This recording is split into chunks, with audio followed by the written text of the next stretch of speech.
We are looking at page 138, question 14 from the Nelson Grade 12 Advanced Functions textbook.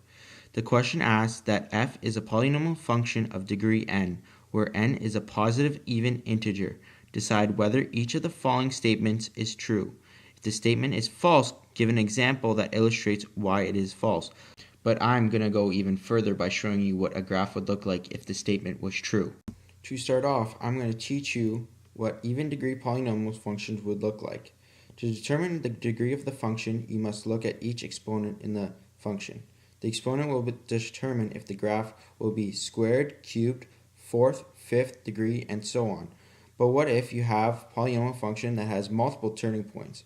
For example, if you look at this graph, it is a model of the function f equals x to the 4 plus x to the cubed plus x squared plus x. To determine the degree of the function, you must look at the leading coefficient, but make sure the function is correct format for from the largest degree to the smallest. Once you establish the degree of the function, you can add as many transformations as you want. Phase shifts, right, left, up, down, vertical flip, horizontal flip, stretch, and compress.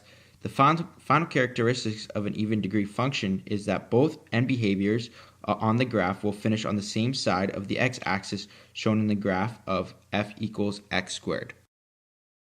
Taking in what we have just learned about even degree polynomial functions, we can now assess question 14 that f is a polynomial function of degree n, where n is a positive even integer.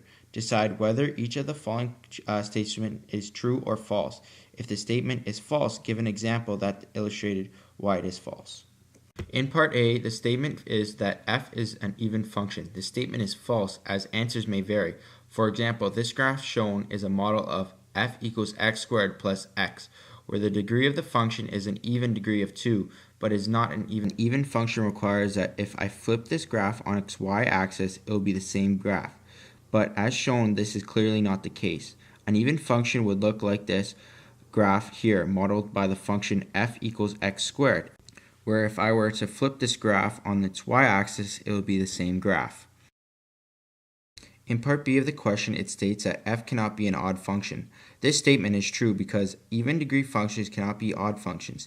Taking the same function using in statement A of f equals x squared plus x and f equals x squared, and we rotate them 180 degrees, we'll see that both even degree functions will not be the same image. An odd function will require an odd degree, like a cubic function, as if I would rotate it 180 degrees, it will be the same image.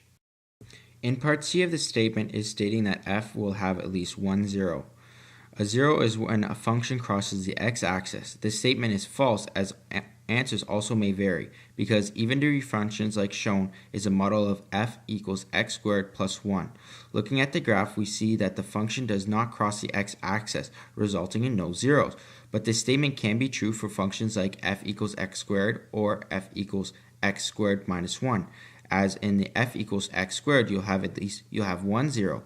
In f equals x squared minus 1, you'll have two zeros due to the vertical phase shift down.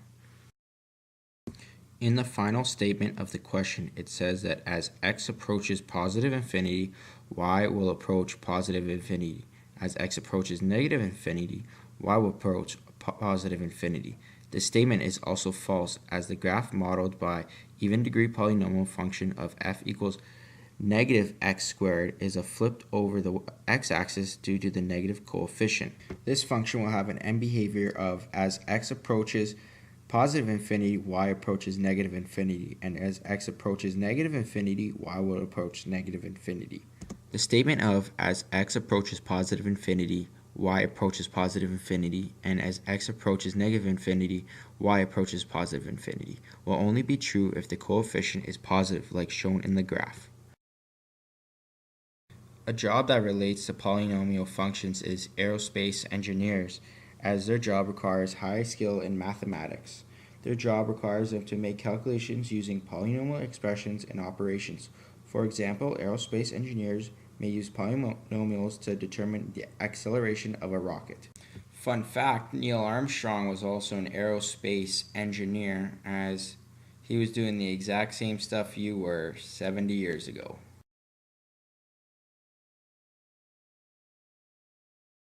Thank you for watching the short film about polynomial functions.